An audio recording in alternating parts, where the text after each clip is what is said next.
Abre a Bíblia comigo, Evangelho de Mateus, capítulo 6. Você tem no roteiro a passagem bíblica, só que não estão todos os versículos. Vamos ler na Bíblia todos os versículos.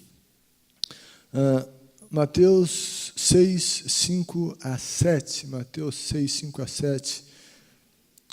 Diz assim a palavra de Deus: E quando vocês orarem, não sejam como os hipócritas. Eles gostam de ficar orando em pé nas sinagogas e nas esquinas, a fim de serem vistos pelos outros. Eu lhes asseguro que eles já receberam sua plena recompensa. Mas quando você orar, vá para o seu quarto, feche a porta e ore ao seu pai que está em secreto. Então, seu pai que vem em secreto recompensará. E quando orarem, não fiquem sempre repetindo as mesmas coisas como fazem os pagãos. Eles pensam que por muito falarem serão ouvidos. Pai querido, fala conosco por meio da tua palavra, em nome de Jesus. Amém. Amém. Vamos sentar. Deixa eu perguntar, alguém quando chegou não pegou roteiro? Tem alguém que não pegou roteiro? Levanta a mão. Tem sim, tem sim. Então, ok, tem ali gente que não tem roteiro. Esqueci de perguntar antes. Quem não tem roteiro, levante a sua mão.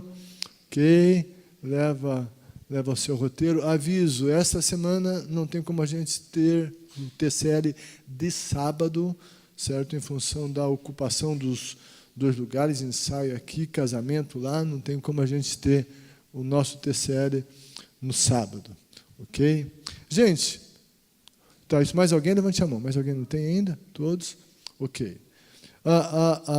A gente vai falar aqui, então, está falando sobre oração, e há vários tipos de oração na Bíblia, e eu quero falar um pouquinho sobre oração em secreto.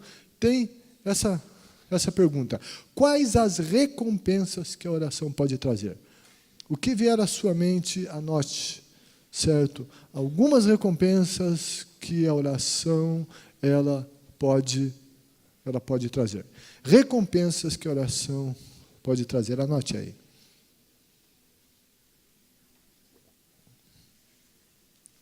Bem, hoje a gente vai ter uma aula só, porque é um assunto mais longo, ela está ocupando os dois lados, também por isso, né? A gente vai ter só esse assunto hoje. Anota aí. Amém, gente, amém. Ok, Jesus vai falar aqui sobre oração, e no Sermão do Monte, e não é só esse momento do Sermão do Monte que ele fala sobre oração, vai falar outras vezes. A gente vai andando no Sermão do Monte e nós veremos, certo, os outros assuntos sobre oração. Aqui, Jesus ele começa a abordar o assunto oração, é a palavra da lacuna, o assunto oração, ensinando como não orar. Como não orar. Muito interessante isso. Jesus, no Sermão do Monte, quando começa a falar de oração, ele começa ensinando como não orar. E essa também é uma estratégia didática, certo? Jesus, o mestre dos mestres, ele usou essa estratégia, ou seja, essa estratégia. Ele diz que seus seguidores não devem orar como os hipócritas, certo? Houve um errinho na letra, esse meio que é um Szinho, não é S, né? Mas meio que esse da transliteração antes do H é a última letra da outra palavra ali. Mas, enfim, isso é detalhe. Mas, hipócritas, quem eram os hipócritas? Os hipócritas eram os artistas do teatro grego. Eles eram artistas, então eles usavam máscaras. Ou seja, quem os via uma máscara, não via a pessoa real. Ele era alguém que representava alguém que ele não era.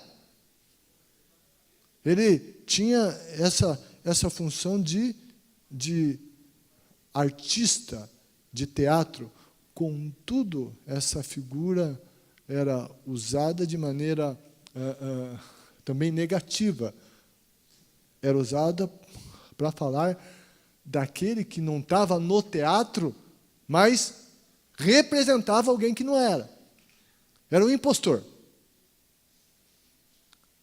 Alguém que fingia ser o que ele não era. E Jesus usou muito esse termo. E ele está falando aqui, então, da oração hipócrita, da hipocrisia, que ele também vai mencionar em algum outro momento. Jesus, então, denuncia aqueles que representavam uma vida piedosa e oravam não para serem contemplados por Deus, mas para serem vistos pelos homens. E é isso que Jesus disse, a fim de serem vistos pelos homens. Orar por causa dos homens, não por causa de Deus, para ser visto pelos homens, não para ser contemplado por Deus. E o Senhor, então, desafia as pessoas para que elas examinem as suas motivações antes de praticarem as suas ações. Então, essas são as palavras. Que elas examinem as suas ações, certo? Motivações, antes de praticarem as suas ações. Jesus está chamando a atenção disso. E essa ação específica que ele está falando é a ação da oração. Jesus vai falar aqui, falar que eles gostam de ficar em pé nas sinagogas e nas esquinas. Gente, não havia nenhum erro em orar nas sinagogas, pois elas eram lugar de culto. Então, sinagoga era lugar de oração. Não era o orar na sinagoga que tinha algum problema. A oração, ela também pode ser realizada em qualquer lugar. Portanto, é possível orar até numa esquina. O problema que Jesus está pontuando aqui não era o lugar onde se orava, mas a atitude e a intenção com que a oração era realizada. É isso que Jesus está falando aqui, é sobre isso. Jesus também não está dizendo que ninguém pode nos ver orando, quando ele diz que é para ir lá para o quarto. Também não é essa a essência do assunto. Por Jesus mesmo orou na presença dos seus discípulos e diante de outras pessoas. João 11:41, João 17:1, oração sacerdotal, lá diante de Lázaro, ele orou a Deus, ele orou diante das pessoas. Ele não está dizendo que ninguém pode nos ver orando. Não é isso. O alerta, é a palavra que você vai colocar ali, o alerta que o Senhor traz é que o Pai, antes de prestar atenção em nossa oração, Ele vai olhar para as nossas motivações. E aquele comportamento farisaico, hipócrita, possivelmente tinha contaminado aquelas pessoas, aquela audiência de Jesus. Gente que ia na sinagoga, que orava em um lugar de destaque e fazia algum tipo de oração, não para comparecer diante de Deus, mas Eles queriam que os outros vissem que ele orava e que era alguém de oração. Iam às esquinas e eles tentavam se destacar na oração. E é o que Jesus disse: vocês oram, não façam como eles que oram para serem vistos pelos homens. Vistos pelos homens. Nós podemos orar diante dos homens, mas contemplando Deus e nos colocando diante de Deus, as pessoas nos veem orando. Nós estamos na igreja. A igreja é lugar de oração. Mas Deus está olhando o nosso coração. Mas o comportamento dos judeus, comportamento cultual deles, estava errado na sua motivação. E aquilo estava contaminando o culto deles. E então, Jesus vai denunciar isso, vai alertar aquelas pessoas. E, para corrigir as motivações e alinhar o coração com a vontade divina, o Senhor dá uma orientação.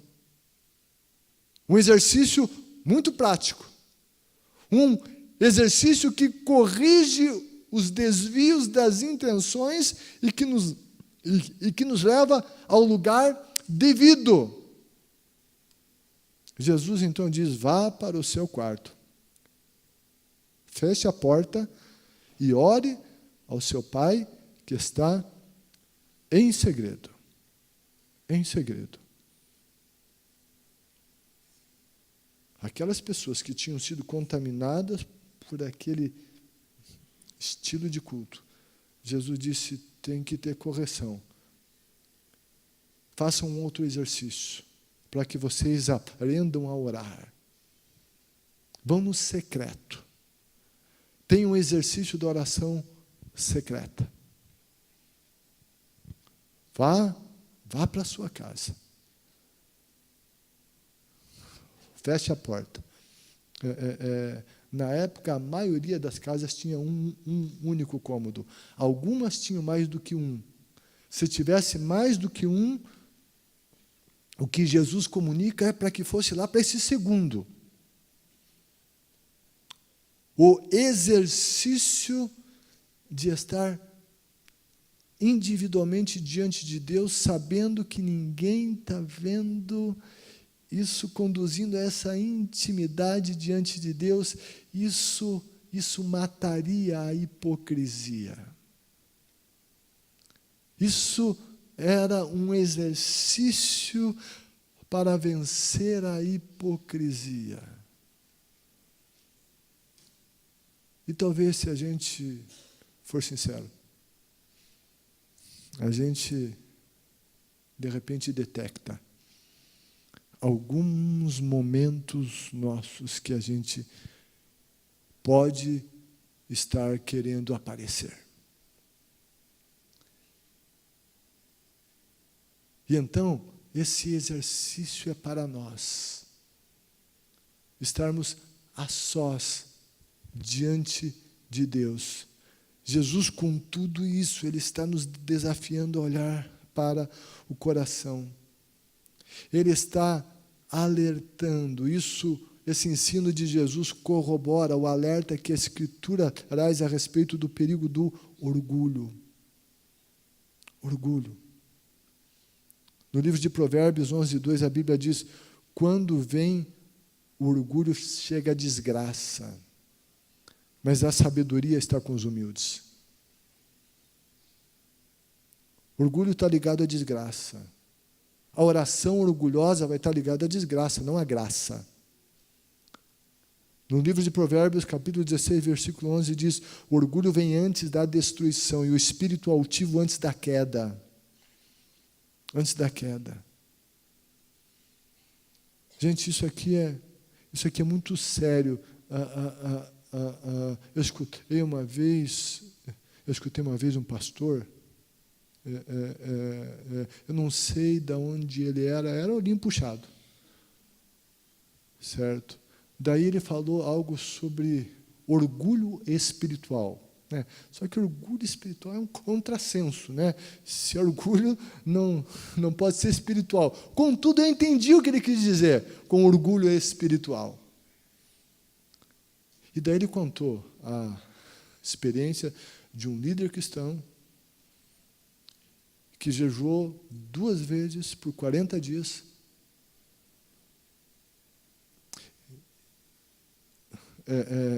Isso está no Sermão do Monte, o jejum também, né? Enfim, e o propósito do jejum, inclusive, é a humilhação. Mas, depois desses 2 jejuns de 40 dias, esse cara se achou tanto. Ele se encheu de orgulho. E ele se achou, inclusive, no direito de abandonar a mulher dele e casar com outra. E acabou. A vida desse sujeito acabou.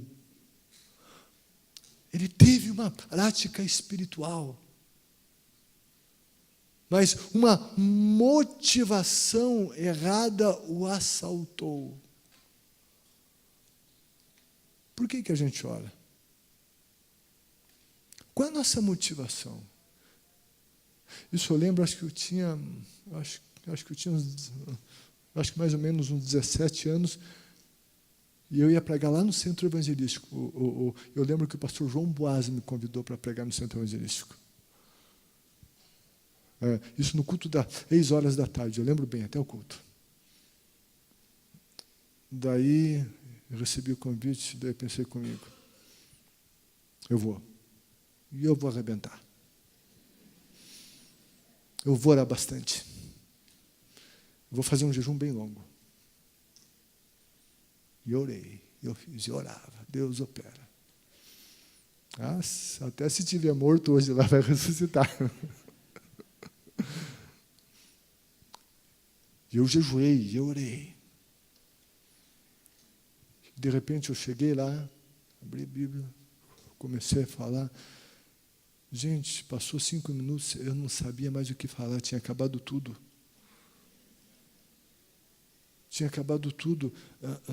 Sabe, passou 5 minutos, eu não sabia o que falar, passei a palavra para ele e ele teve que pregar.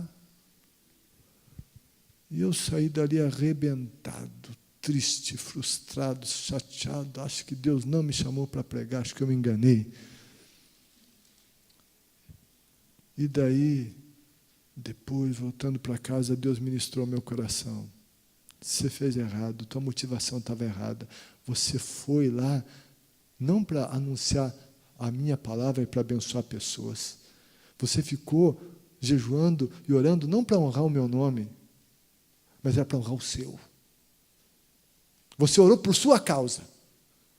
Você orou para que eu fizesse as coisas por sua causa e não por causa das pessoas e não por minha causa. E aquela foi uma lição que eu não esqueci, estou contando hoje. Eu lembro até de detalhes, né? Olha que eu não tenho memória muito boa. A gente nunca mais esqueci. Sabe, o meu comportamento, não que eu ficasse orando na esquina, não é isso, mas o meu coração, o objetivo era, não era Deus, motivação errada. A oração que surge de um coração altivo,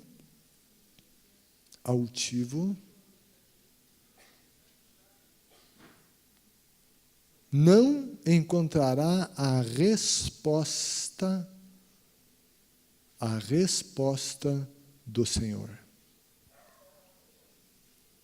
Na primeira epístola de Pedro, capítulo 5, versículo 5, segunda parte, diz, Deus, Ele faz o quê? Ele se opõe aos orgulhosos, mas Ele concede o quê? Graça aos humildes. Jesus vai contar da oração do fariseu e do publicano.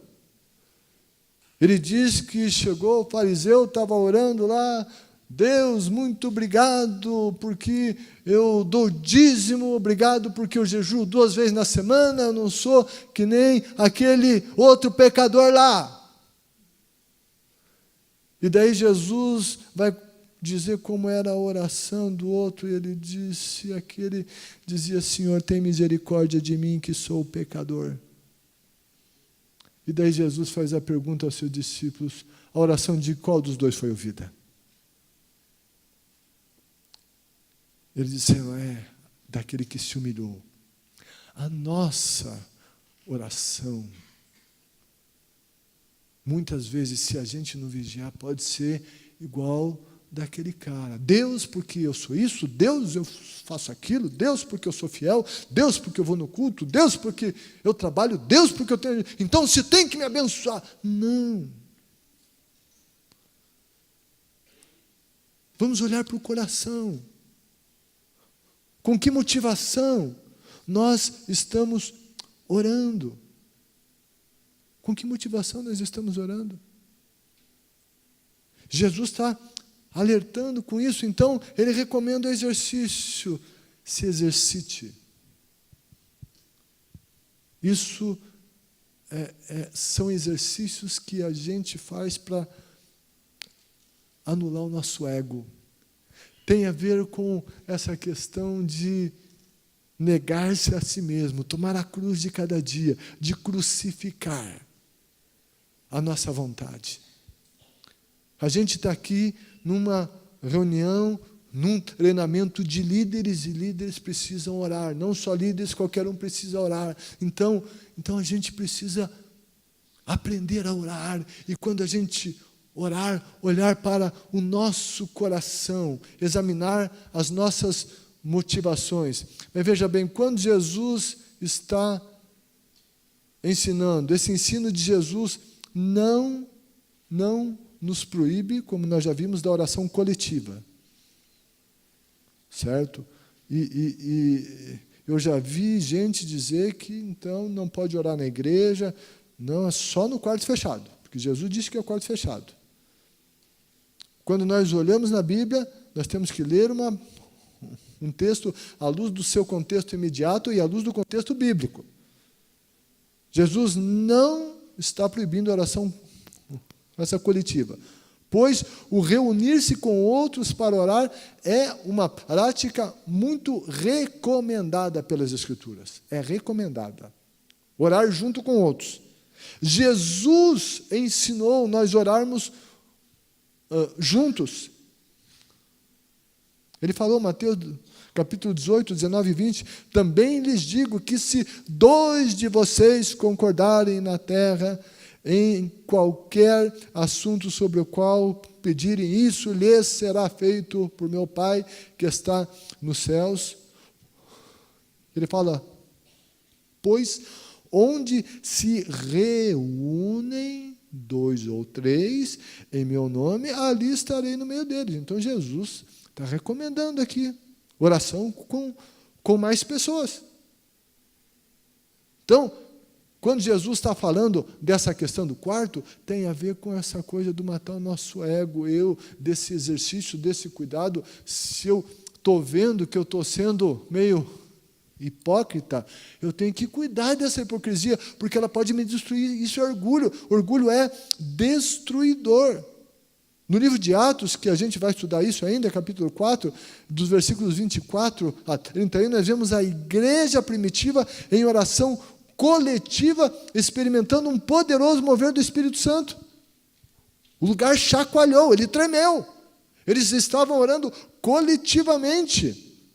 Vemos também no Antigo Testamento, 2 Crônicas, capítulo 6, versículo 14, Neemias 9, Hebreus 10, 25, vai dizer que nós temos que estar congregados, na congregação. Isso envolve orar coletivamente.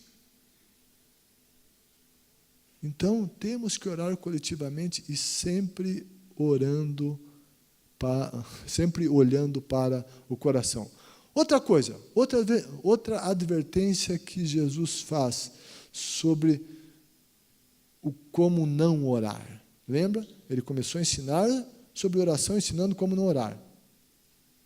E o que Jesus alertou se relaciona com uma prática que os judeus tinham adotado do paganismo. Jesus diz: e quando orarem, não fiquem repetindo a mesma coisa como fazem o quê? Os pagãos. Uma das características das orações do paganismo é a repetição. É a repetição. Recitação das mesmas frases por um grande número de vezes. Repetição de frases. Jesus mesmo disse que eles achavam que por repetirem, eles seriam ouvidos. Eles achavam, e alguns ainda acham, ok? Não é só eles, está cheio de gente achando hoje que se eles repetirem uma determinada frase, por muitas vezes, eles serão ouvidos pela divindade. É uma repetição mecânica. E a repetição mecânica cumpre um ritual estabelecido por homens, mas que não alcança o trono da graça do Deus verdadeiro. Não é novidade isso. Acontecia lá. Certo? Acontece hoje. Daí a gente tem essa nossa oração do Pai Nosso. Certo? Daí vem alguém lá e dá uma recomendação. Olha, ore 50 Pai Nosso. Né? E outras coisas também, né? Olha, esse número, repetição, repete, daí você vai ser ouvido. É isso que Jesus está combatendo, a oração do paganismo. Ele está combatendo isso. Essa coisa mecânica, que não tem mais coração, que é mecânico. Repete. Uns mantras, às vezes. É isso que Jesus está condenando. E daí Jesus vai dizer ali no versículo 8, eles acham que por pedir assim, muito pedir, realizar essas repetições, eles vão ser ouvidos. Jesus disse, não é nada disso. Tem essa questão da oração, orar e rezar. Rezar está mais ligado a recitar. Ficar recitando determinadas frases. Enfim, alguns dicionários vão falar que orar e rezar é a mesma coisa.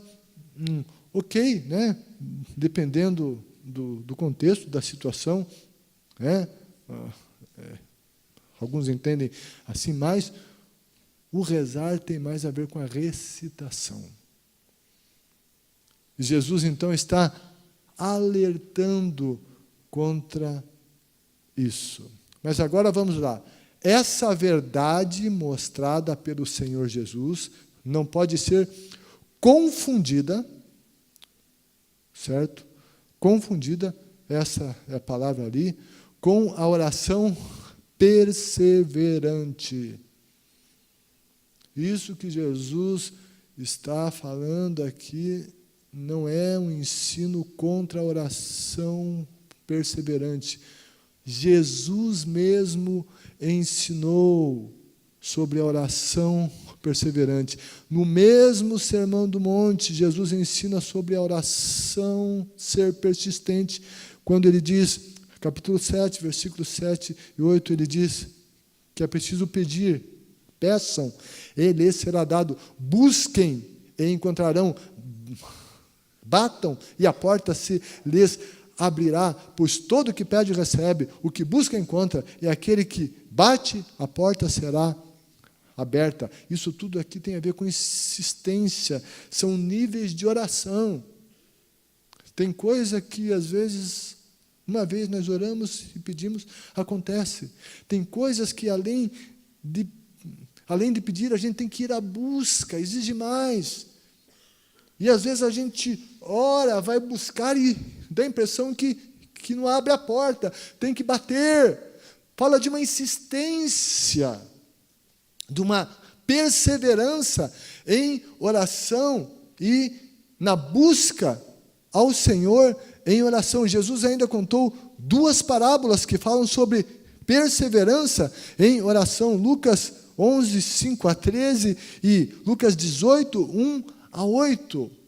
A parábola lá do juiz iníquo, de uma viúva que tinha uma causa na mão de um juiz e ele era iníquo, mas ela não desiste, ela insiste, e ela diz, faz justiça com a minha causa. E aquele juiz diz, olha, eu não temo a Deus, nem aos homens, mas por causa da insistência desta mulher, eu vou fazer justiça à causa dela. Com isso, Jesus não estava dizendo que Deus era injusto, mas a lição aqui era justamente de persistir em oração. Jesus fala isso, mostra sobre essa insistência em oração, e é nesse contexto, se eu não me engano, que Jesus vai falar, quando o Filho do Homem vier, será que ele vai achar fé na terra? Eu não sei se é nessa parábola do juiz iníquo ou do amigo importuno, mas está lá. É nesse contexto, esse tipo de fé que Jesus questiona, se quando ele vier, ele vai encontrar ainda gente que ore com persistência. E daí tem a parábola do amigo importuno, que é a oração, na verdade, não por si mesmo, não por causa pessoal, mas de outro, a oração intercessória, que vai lá e diz, meia-noite, vai na casa lá do amigo e diz, olha, recebi visita, chegou agora, está com fome, eu não tenho o pão para dar, você tem, me dê esse pão que você tem para eu dar para quem veio aqui em casa. Daí o sujeito responde, já é meia-noite, estou deitado com meus filhos debaixo das cobertas. Vai embora. Ele diz, não, eu quero o pão para quem está na minha casa. Isso é intercessão. E diz que houve uma insistência. Isso é oração persistente. Persistente em favor de outro. Jesus, quando ele está falando aqui, então, nós como líderes que ouvimos pessoas, que ensinamos pessoas sobre oração, a gente tem que saber disso. A gente tem que saber sobre oração que é persistente. E que quando as pessoas leem essa passagem, elas têm que entender o que quer dizer isso. Jesus, então, está abordando todas essas questões. Jacó, que não largou o anjo enquanto ele não alcançou a bênção que desejava. Então, nós somos chamados a orar com persistência. Somos chamados a orar com persistência. E outra afirmação relevante colocada aqui pelo Senhor é que o Pai vai recompensar aqueles que orarem com o coração correto e de maneira apropriada. Jesus disse, então, seu Pai, que vê em secreto, o recompensará. Jesus está dizendo que uma oração com motivação correta, com coração correto, que quer alcançar Deus e não a admiração dos homens, que esta oração terá recompensa. A oração a partir de um coração que se quebranta, humilde. Deus tem compromisso com a palavra dele. E ele se compromete com orações realizadas por aqueles que se comprometem com ele e oram de acordo com a sua orientação. Estes serão os recompensados pelo Todo-Poderoso com as respostas às suas petições. Que nós oremos segundo o ensino de Jesus. Amém? Vamos ficar em pé. Vamos ficar em pé. que a oração seja uma tônica. Gente, Deus responde orações. Deus responde orações. Hoje a gente conversou aqui com os pastores e ontem orando, louvando a Deus, né, por tudo que Ele tem feito, louvando a Deus, né, por esse mover lindíssimo de domingo aqui. Enfim, veja, algo que Deus ministrou. Essa questão dos alvos que a gente tem estabelecido. Esses alvos, certo, não são porque a gente quer bater no peito, como a gente é bom alcançar. Não. Nenhum desses alvos nasceu de um coração assim. É para glorificar a Deus e alcançar pessoas e abençoar pessoas. Todos os alvos. Do lanção de sementes, dos batismos. E estes alvos a gente, de alguma maneira, eu não vou dizer que a gente nunca possa errar nisso, certo? Mas de alguma maneira a gente os buscou em Deus. Jesus disse que Ele não fazia nada sem antes vir o Pai fazer. Então, enfim, a gente não é perfeito nisso, a gente já errou, é possível errar, mas a gente buscou isso no Senhor. E algo que Deus me disse, às vezes vocês colocam alvos e só trabalham por eles, mas não oram por eles. Eu tenho alvo, vou alcançar, vamos trabalhar. E Deus disse, mas vocês não oram. E o que Deus me disse, vocês têm alcançado esses alvos, porque tem tido uma unidade entre vocês e porque vocês têm orado por eles. E daí me veio à mente, né, na época do lanção de sementes, que aqui no telão tinha os 3.000, lembra? Aqui que a gente colocou o número ali, a gente estendeu as mãos e ficava orando pelos 3.000. Que Deus nos deu 3.060. Isso tudo é sobrenatural. O que aconteceu aqui domingo foi sobrenatural. Resposta de oração. E Deus ouvirá nossas orações individuais e como igreja, se o coração estiver correto. Jesus disse assim, tudo que vocês pedirem em oração, em meu nome, o Pai vai fazer para que Ele seja glorificado. Toda oração tem que ter como motivação final glorificar o Pai. E o Pai é glorificado quando gente desce as águas do batismo. O Pai é glorificado quando gente que nunca veio vem na igreja. Quando gente levanta a mão e aceita Jesus, o Pai é glorificado. Que Deus nos ajude a ser uma igreja que ore com esse coração. Pessoas que orem com esse coração. Facilitadores de GP que orem com esse coração. Que ensinem os membros do GP a orar com esse coração. Aqueles que estão no ministério do ensino, que orem com esse coração. Os que estão no ministério do serviço social, da libertação, do aconselhamento, da visitação, do louvor, que orem com esse coração. Com esse coração. De glorificar a Deus. E Deus fará grandes e lindas coisas. Lindas coisas.